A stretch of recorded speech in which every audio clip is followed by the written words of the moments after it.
요한복음 14장 16절에서 17절 그리고 26절 우리 같이 합독하시겠습니다. 자, 시작. 내가 아버지께 구하겠으니 그가 또 다른 보혜사를 너희에게 주사 영원토록 너희와 함께 있게 하리니 그는 진리의 영이라. 세상은 능히 그를 받지 못하나니 이는 그를 보지도 못하고 알지도 못함이라. 그러나 너희는 그를 아나니 그는 너희와 함께 거하심이요 또 너희 속에 계시겠음이라. 보혜사 곧 아버지께서 내 이름으로 보내실 성령 그가 너희에게 모든 것을 가르치고 내가 너희에게 말한 모든 것을 생각나게 하리라. 아멘. 할렐루야. 반갑습니다. 아멘. 우리가 예수님 만나잖아요. 그러면요, 이게 원리가 있는데요. 예수께서 36장 26절을 보면은 새 영을 너희 속에 두고 새 마음을 너희에게 부어주되 너희 육신에서 큰 굳은 그 마음을 제거하고 그리고 부드러운 마음을 줄 것이며 또 내 영을 너희 속에 두어서 너희로 내 율례를 행하게 하리라. 아멘. 자, 구약 때는 모세를 통해서 이렇게 율법을 받았잖아요. 그 율법이 옛 언약. 자, 그런데 에스겔서에 가서 보면은 이제 이거를 막 또 끌고 가면 또 길어져. 이제 짤막하게 설명합니다. 새 영, 새 마음을 우리에게 줬다 이거예요. 이제 굳은 마음은 뭐예요? 내 중심, 내 가치, 내 오름, 내 이런 것들이 세워진 이것을 갖다 다 제거해 버리고 새 영, 새 마음이 우리 그 부어진 그 마음에 부어져가지고 하나님의 은혜 안에서 우리를 갖다 내맡기는 거 이게. 이것 보고 자기 부인하고 그래요. 자기 부인. 나의 오름이 깨지는 거예요. 그래가지고 전도서 8장 1절에 보면 사람의 지혜는 그의 얼굴에 광채가 나게 하리니 그 얼굴에 사나운 것이 변하느니라. 자, 여러분들 각자 옆 사람 한번 돌아보세요. 사나운지 부드러운지, 야, 사나운지 부드러운지 이런 것들을 하나님의 성령을 받잖아요. 그럼 얼굴이 이 나이 드신 권사님들, 왜 은퇴하신 목사님들 사역 잘하신 분들 보면은 얼굴이 다 부드러워요. 온화하고요. 다 아름다워요. 그러니까 우리 늙어간다고 해서 물론 이것저것 고치고 해서 이쁘기도 하지만은 손 안 대도 성령님의 은혜는 우리를 갖다 곱게 나이 먹게 만들어간다는 거죠. 그래서 다니엘서 12장 3절에 보면 지혜 있는 자는 궁창의 빛과 같이 빛날 것이요 많은 사람들을 옳은 대로 들어오게 하는 자는 별과 같이 영원토록 빛나리라. 아멘. 그래서 지혜로운 자는 하나님의 성령을 받은 자예요. 내 지혜, 내 의, 내 똑똑한 그게 아니에요. 하나님의 성령이 내게 임하잖아요. 그 지혜가 내게 임해가지고 살아가는데 이것을 나 혼자만 하는 것이 아니라 이제 세상으로 끌려가는 사람들을 향해서 내 이 입에 말을 가지고 이제 이끌어 오는 거지. 이제 내 삶과 내 말로만 하면 안 되잖아요. 이렇게 하나님의 영을 받은 사람은 굳은 마음을 제거하고 하나님의 새 영이 우리에게 들어왔으니까 옳게 살 수밖에 없단 말입니다. 아멘. 되어집니까? 자, 옳게 살 수밖에 없어요. 그래서 가정에서 우리 신학 할 때 교수님들이 그랬어요. 진짜 사명자를 알아보는 방법 딱 하나 있대요. 그게 뭐냐? 가정에 이제 여자들 있고 남자 있잖아요. 그러면은 아내나 남편이나 그 부모나 한번 쫙 호구처를 해봐야 되는데, 만나봐야 되는데, 그러면은 저 아내는 참 하나님의 사람이다. 인정받은 사람은 진짜 사역자다. 이렇게 말씀하셨어요. 그랬어요. 진짜로요. 그래서 주변에 내 남편에게, 내 부모에게, 내 형제에게 인정받은 자가 진짜 사명자다 그랬어요. 그러면 우리 모두가 다 사명자예요. 이 땅에 있는 동안에 다. 자, 저만 신학해서 무슨 사명자가 아니라 모두가 사명자예요. 그러면 여러분들 삶 속에서 입술로 전하는 전도 맞지만 내 입과 말과 행동이 언행 심사가 완벽하진 않아도 진리로 이끌림을 받으면 바르게 살아내고 바르게 행동을 해서 그 입의 말에 힘이 생기는 거잖아. 행동은 엉뚱하게 하고 있는데 전도하면서 무슨 교회 가자, 나 예수님 믿는다, 너희들 예수님 믿어야 산다 하면 그 말에 힘이 있겠습니까? 권위는 내가 바르게 살았을 때 그 입에 말에 권위가 생기는 거예요.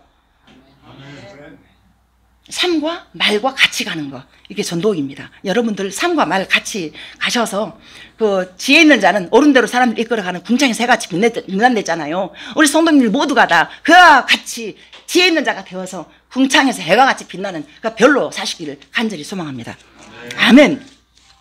자, 그래서 창세기 1장 1절은 태초에 하나님의 천지를 창조하셨음을 밝혀주고 있습니다. 자, 2절 보세요. 창세기 1장 2절 보실게요.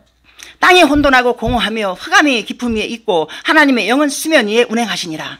아멘. 자, 태초에 태초면 창세 전이잖아요. 땅이 드러나기 전에. 이 천지가 창조되기 전이에요. 이 하나님의 영이 수면에서 운행한다고 했잖아요. 자, 그때 성령께서도 함께 계셨다는 말씀입니다. 그리고 요한복음 1장은 태초에 말씀이 계셨는데 그 말씀이 곧 하나님이라 라고 말씀하셨고, 그리고 그리스도이심을 전해주고 있습니다. 이것은 성자 하나님과 성령 하나님께서 어느 날 갑자기 짱 하고 나타나신 것이 아니라 태초전부터 있었다. 장세전부터 있었다. 자, 그걸 말씀하고 있고요. 창세기 1장 26절 보세요. 이게 그 좋은 확실한 증거입니다. 하나님이 이르시되 우리의 형상을 따라 우리의 모양대로 우리가 사람을 만들고 그들로 바다의 물고기와 하늘의 새와 가축과 온 땅과 땅에 기는 모든 것을 다스리게 하자 하시고. 자, 하나님이 여러분 한 분이라고 믿고 있죠? 아멘입니까? 한 분 맞습니다. 자, 그런데 한 분 안에 세 분이 계세요. 이게 참 이제 여러분 잘 알아들으셔야 돼요. 이게 설명도 참 어려워요. 이게 이해하는 것도 어렵고, 여러분들 이제 새로 오신 분들이 많기 때문에 어려운데, 한 분 안에, 자, 우리라는 그 단어가 단수입니까? 복수입니까? 복수죠. 자, 복수면 하나님 한 분 같으면 그냥 내가 너희를 창조하는데 나를 닮게 창조하겠다 하잖아. 근데 우리를 닮은 형상으로 사람을 창조한다고 그러잖아요. 그죠? 그럼 우리라는 것은 하나님이라는 개체가 한 분이라는 게 아니잖아요. 자, 이것을 아까 하나님의 영을 수면에 운영하시느라 하셨잖아요. 그리고 요한복음 가서 보면은 말씀이 육신되어 오신 예수님이라고 말씀하고 있어요. 예? 그러면 어떻게 해요? 예수님을 성자라고 하고요. 자, 하나님을 성부 하나님, 성자 하나님, 그 다음에 하나님의 영을 성령 하나님, 세 분이 계신단 말입니다. 자, 이것을 이제 나중에 조금 더 깊게 설명을 좀 하겠습니다. 따라서 우리는 성령님 역시 삼위일체 하나님으로서 성령 하나님 되심을 잊지 말아야 합니다. 지금부터는요, 삼위일체 하나님에 대한 이해를 좀 도와드리겠습니다. 성부, 성자, 성령, 세 위격이 하나의 실체이신 하나님 안에 존재한다는 것입니다. 각 위격은 동등하게 우열이 없고 모두 온전한 하나님이며 한 하나님이십니다. 자, 그러나 분명히 하나님은 한 분이라는 걸 여러분 기억하십시오. 자, 성경의 근거에서 한번 알아보겠습니다. 요한복음 1장 14절 보세요. 1장 14절. 말씀이 육신이 되어 우리 가운데 거하심에 우리가 그의 영광을 보니 하나님의 아버지의 독생자의 영광이요 은혜와 진리가 충만하더라. 이게 지금 예수님 독생자를 말씀하는 거예요. 자, 말씀이 육신이 되어 오셨댔잖아요. 예수님이 육신이 되어 오셨다는 거예요. 이게 성자 하나님이라고 말씀하고 있는 거예요. 그래서 마태복음 3장 16절 17절 보세요. 우리 같이 한번 합독합니다. 자, 시작. 예수께서 세례를 받으시고 곧 물에서 올라오실새 하늘이 열리고 하나님의 성령이 비둘기같이 내려 자기 위에 임하심을 보시더니 하늘로부터 소리가 있어 말씀하시되 이는 내 사랑하는 아들이요 내 기뻐하는 자라 하시니라. 아멘.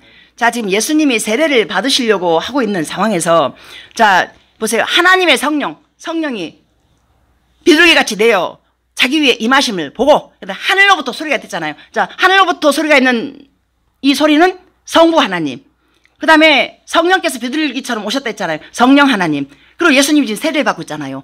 왜냐하면 예수님이 세례받는 이유가 있어요. 말씀이 하나님이신 말씀이 육신되어 오셨잖아요. 우리가 똑같이 세례를 받으신단 말입니다. 그러면 성자 예수님, 성령 하나님, 저 위에 하늘로부터 소리가 있다. 성부 하나님, 삼위 하나님이라고, 이거 뭐 삼위일체 하나님이라고 말씀하고 있습니다. 그래서 여러분 각각 그러나 동시에 역사하셨습니다. 만약 하나님께서 세 분으로 존재하시면은 각각 다른 사역을 하신다면 삼신이 되고 맙니다. 각각 역할은 달라도 예수님의 이름으로 하나님만 드러내는 거예요. 예수님의 이름으로. 예수님의 하나님의 일하심을. 자, 어제 우리 김은홍 목사님 뭐라고 했어요? 여러분도 기도하십시오. 무릎으로 승부하십시오. 그러나 하나님의 영광 드러내는 그 기도, 응답을 받으시라는 거죠. 예수님의 이름으로 하나님의 영광을 드러내는 거예요. 우리 궁극적인 목적이. 그래서 예수님의 이름을 드러내는데 하나님의 영광 위해서 우리의 연약함을 허락하신 하나님 앞에 우리 약함을 그대로 가지고 올라가면 그야말로 역전의 은혜가 분명히 임합니다, 여러분. 우리 권하자 상관이 없이. 자, 삼위일체 하나님은 분명한 한 분이시지만 세 분이시고 세 분이지만 분명히 한 분이십니다. 서로 다른 곳에서 사역을 감당하셔도 그 사역은 분열되거나 분리되지 않습니다. 성부 하나님은 창조, 자, 성부 하나님 창조, 그 다음에 성자 예수님은 구원, 그 다음에 성령 하나님의 인도하심 언제나 완벽한 일치와 조화로 우리를 갖다가 구원으로 이끌어 갑니다. 진리로 이끌어 갑니다. 아멘입니까? 아멘. 이렇게 각 다른 사역 같지만은 이제 한 하나님께서 하신 거다. 에베소서 4장 4절 6절 보세요. 몸이 하나요 성령도 한 분이시니 이와 같이 너희가 부르심의 한 소망 안에서 부르심을 받았느니라. 주도 한 분이요 믿음도 하나요 세례도 하나요 하나님도 한 분이시니 곧 만유의 아버지시라. 만유 위에 계시고 만유를 통일하시고 만유 가운데 계시도다. 아멘. 자, 분명히 말씀하고 성경의 말씀은 그 어떤 오류도 없다고 그랬어요. 하나님 한 분이라고 말씀하잖아요. 그죠? 여러분들 지금 처음 듣기 때문에 헷갈릴 수 있어요. 그냥 여러분 하나님 한 분이라는 것만 기억하십시오. 세 분이 아니에요? 그렇지만 세 분이 맞아요. 근데 이게 참 이 말씀 저도 이렇게 정리하면서 헷갈렸지만은 옛날에 공부했던 그걸 또 제가 다 뒤져봤어요. 또 뒤져보고 조직신학도 좀 한번 보고 이러면서 정리를 해봤는데 이게 삼위일체론을 제대로 못 전하잖아요. 그 자칫 잘못 이단으로 빠져버려요.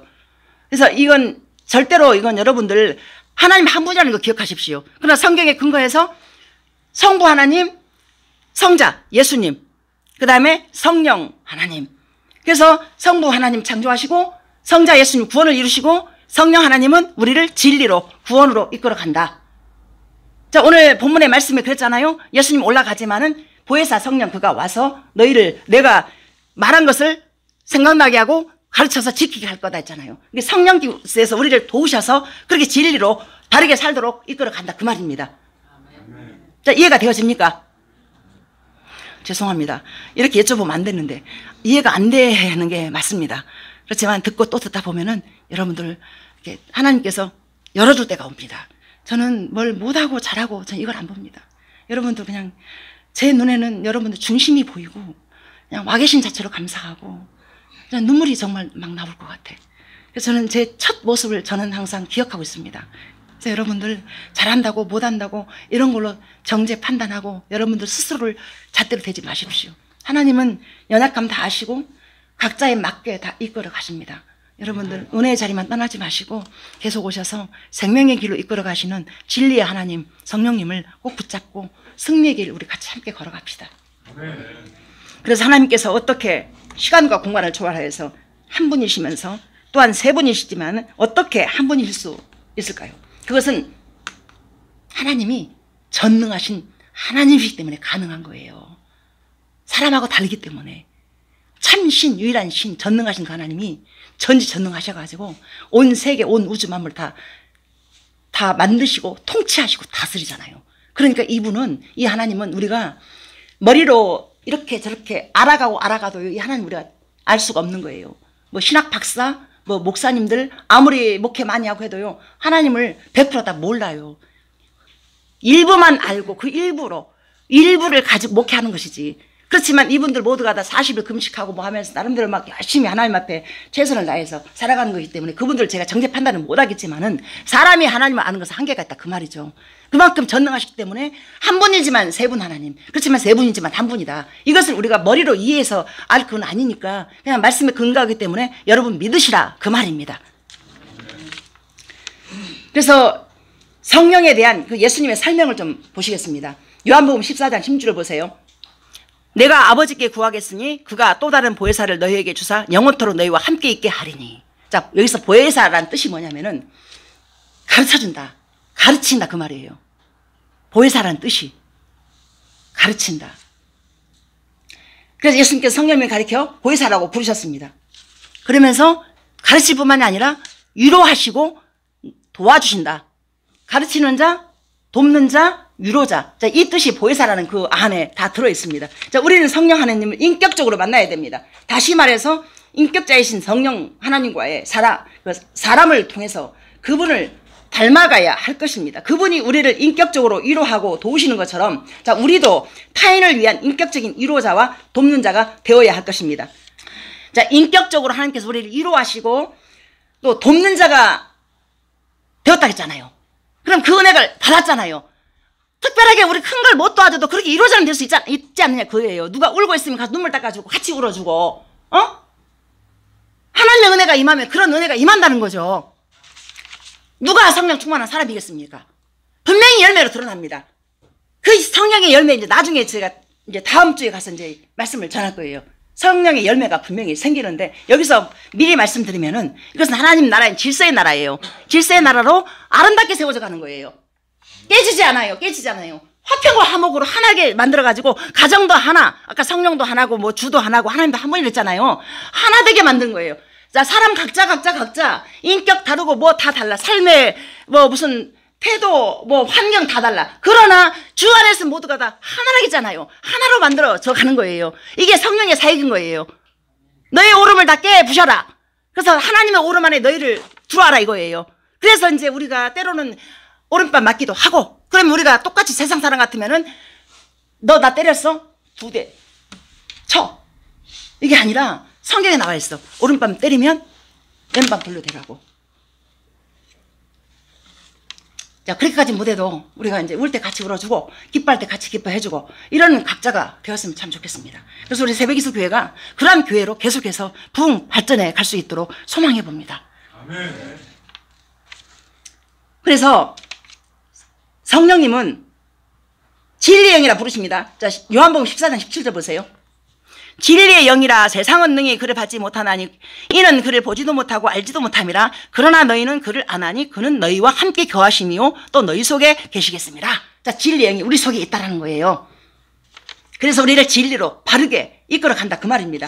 그러므로 성령님과 깊이 사귀는 사람은 진리 안에 거하는 사람이요 그의 삶을 통해서 진리가 예수님의 이름이 드러나는 사람일 것입니다. 자, 그렇다면 누가 성령 충만한 사람인지 다시 한번 봅니다. 자, 여러분이 비록 밤새워가면서 기도하지는 못하도 시간이 흘러갈수록 여러분의 삶 속에서 진리가 배어난다라면 바로 여러분이 성령 충만한 사람일 것입니다. 더 나아가서 예수님께서 성령 하나님의 사역에 대해서는 또 어떻게 설명하고 계시는지 또 알아보도록 하겠습니다. 요한복음 14장 26절을 보세요. 보혜사 곧 아버지께서 내 이름으로 보내실 성령 그가 너희에게 모든 것을 가르치고 내가 너희에게 말한 모든 것을 생각나게 한다고 그랬잖아요. 그래서 어떤 있잖아요. 늦음하게 신학을 시작한 사람이 신학을 했는데 이분이 찢어지게 가난하다 봐. 그래가지고 어느 날 친구 집에 이제 그러니까 밥도 못 사 먹고 막 굶고 하는 사람이었어요. 근데 어느 날 친구 사무실에 놀러 갔더니 이 사람이 이제 앉아 있다가 갔는데 그 책상에 돈뭉치가 있더래. 그 이 양반이 자기도 모르게 그 돈뭉치를 들고 달아나 버린 거예요. 그래가지고는 얼마 못 가서 붙잡혔어. 그러고 나서 이제 어떤 이 목사님, 말씀 전에 이 목사님이 이제 물어봤어. 아니, 신학생이 돼가지고 다 정리가 된 다음에 왜 그러냐 한 게 그 순간에 저 돈을 내가 빨리 훔쳐서 도망가야 되겠다. 그 생각밖에 안 들었대. 자, 그러면 돈을 사랑하는 것은 일만하게 뿌리라겠어요. 욕심이 잉태한 적 죄를 낳고 죄가 장성한 적 사망을 낳는다 그러잖아요. 이런 말씀들이 떠올라야 돼. 성령의 사랑 같으면. 그러면 내가 굶어 죽어도 그 돈을 손대면 안 되는 거잖아. 그러면 신학생만 그래야 되냐고요. 진리의 말씀을 그래서 읽어라 한 말이 제가 그 말이에요, 여러분. 인생의 잣대는 하나님 말씀인 거예요, 말씀. 말씀에 우리 안에 들어가서 쟁일수록 성령께서 우리로 일할 수 있는 기회가 많아져요. 말씀을 왜냐면 생각나게 하고 가르쳐서 진리로 이끌어 가니까. 철저하게 성령님을 말씀을 통해서 일하십니다. 하나님 말씀을 통해서. 그래서 말씀을 많이 보신 만큼 여러분들 영혼이 유익이 돼가지고 그 유익한 그 영혼이 생명으로 간다 그 말입니다. 요한복음 16장 7절 8절 보세요. 그러나 내가 너희에게 실상을 말하노니 내가 떠나가는 것이 너희에게 유익이라. 내가 떠나가지 아니하면 보혜사가 너희에게로 오시지 아니할 것이요 가면 내가 그를 너희에게로 보내리니 그가 와서 죄에 대해 의에 대하여 심판에 대하여 세상을 책망하시리라. 자, 이게 무슨 말이냐면은 자, 위로하시는 하나님도 있고 가르치시는 하나님도 있어요. 성령님이에요. 자, 그런데 우리를 책망하시는 하나님도 있어요. 이게 무슨 말이냐면 자, 우리 안에 양심이라는 기능이 다 있잖아요, 여러분. 양심. 우리가 잘못된 뭔가 하게 되면은 양심 찔리잖아. 찔려서 내가 왜 이랬지? 막 이런 게 있잖아요. 자, 이거는 예수님 믿는 사람 같으면 성령께 책망한다라고 받아들이면 돼요. 이걸 내가 옳지 않기 때문에 성령님이 이제 우리 엄마랑 가끔 저랑 싸우잖아요. 그럼 우리 엄마가 이제 며칠 지나가지고 아유 내가 혼났어요. 아우 내가 막 마음이 깝깝해서 혼났다. 야, 미안하다 이래. 이게 누가 성령님이 이제 답답하게 하신 거예요. 딸아 너 그러면 되겠느냐 이제 이런 식으로 또 저는 저대로 또 이제 아유 엄마한테 안 그래야 되는데 아유 하나님 그러고 이제 엄마한테 서로 이제 엄마 내가 화내서 미안해 이제 이러면서 이렇게 모든 사람에게 전부 다 양심이라는 기능을 다 줬어요. 예수님 믿든지 안 믿든지. 근데 예수님 믿는 사람들은 우리 안에 성령님을 줬잖아요. 성령님이 우리 안에 양심의 기능을 어떻게 하냐면은 자 기뻐하는 자리 있잖아요. 여러분 기쁨이 있지 않아요? 자 기뻐하지 않는 자리에 갔어. 우리를 마음을 불편하게 만들어버려. 책망하시는 성령님 우리를 갖다가 못 가게. 그렇지만 순종하잖아요. 순종할수록 우리 안에 두려움 없는 믿음 평안함이 밀려와서 기쁨이 채워져. 이게 동력이 된단 말입니다. 아멘. 맞습니까? 아멘. 아멘입니다. 순종할수록 동력을 받아가지고 그 동력으로 세상 살아갈 수 있다 그 말이에요. 자 그래서 어린아이가 홀로 설 수 있기까지는 엄마의 손길이 분명히 필요합니다. 끊임없이. 그래서 우리도 본질적인 죄에 갇혀 살던 우리가 어떻게 진리의 사람으로 홀로 설 수 있단 말입니까? 성령 하나님께서 우리와 함께 계시면서 중단 없이 우리를 가르치시고 말씀을 생각나게 하시고 꾸짖어 주시고 우리의 손을 잡아서 친히 진리 가운데로 생명으로 영생으로 이끌어가고 있는 것입니다. 자 성경 마지막 한 장 읽겠습니다. 로마서 8장 26절 이와 같이 성령도 우리의 연약함을 도우시나니 우리는 마땅히 기도할 바를 알지 못하나 오직 성령이 말할 수 없는 탄식으로 우리를 위하여 친히 간구하시느니라. 자, 아멘. 자, 이 성령 하나님이 우리가 예수님을 믿는다고 자, 영접하는 자 그 이름을 믿는 자들에게는 하나님의 자녀가 된 권세를 주셨으니 그랬잖아요. 자, 그때 성령님을 우리가 받아요. 우리가 느끼지는 못하지만. 그래서 우리가 이제 우리 송집사가 근데 어저께는 말씀을 쉽게 설명해서 쉽게 알아들었대. 근데 이 쉬운 말씀을 왜 못 알아들었지 하고 이러면 이게 이제 성령의 역사라는 거지. 제 말은 성령님이 가르쳐서 은혜의 자리를 사수해 보십시오. 누구를 위해서 나가주는 게 아니에요. 나의 영혼을 위해서. 이 영혼이 살아야 이 몸도 건강해지면서 범사가 잘 되는 이익도 그 안에서 따라옵니다. 영혼이 먼저 잘 돼야 되잖아요. 이건 제가 육으로 살면서 제가 막 자살 막 이런 걸 해보고 하나님 만나보니까 이걸 뺏기면 큰일 나겠다 하고 그냥 나도 모르게 15년을 갖다 돈하고 상관없이 무조건 달렸어. 그냥 무조건 6개월 막 합숙까지 갔다 왔잖아요. 제가 훌륭한 목사가 돼보려고. 훌륭한 목사는 없더라고요. 하나님이 그저 하나님 앞에서 큰 자나 작은 자나 다 죄인이고 하나님 앞에서 다 똑같다 이 결론 찍었어. 그냥 네가 무슨 소망이 있다고. 아닙니다. 맞습니다. 맞습니다. 하나님. 그 자리에서 소망 있는 사람 아무도 없고 그저 예수님 이름 드러내는 그 자가 소망이라는 거죠.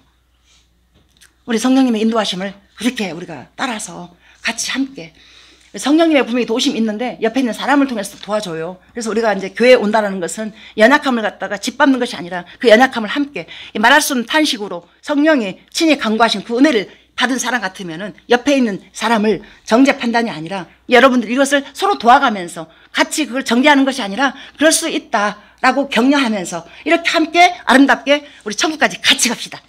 아멘. 자, 기도합니다.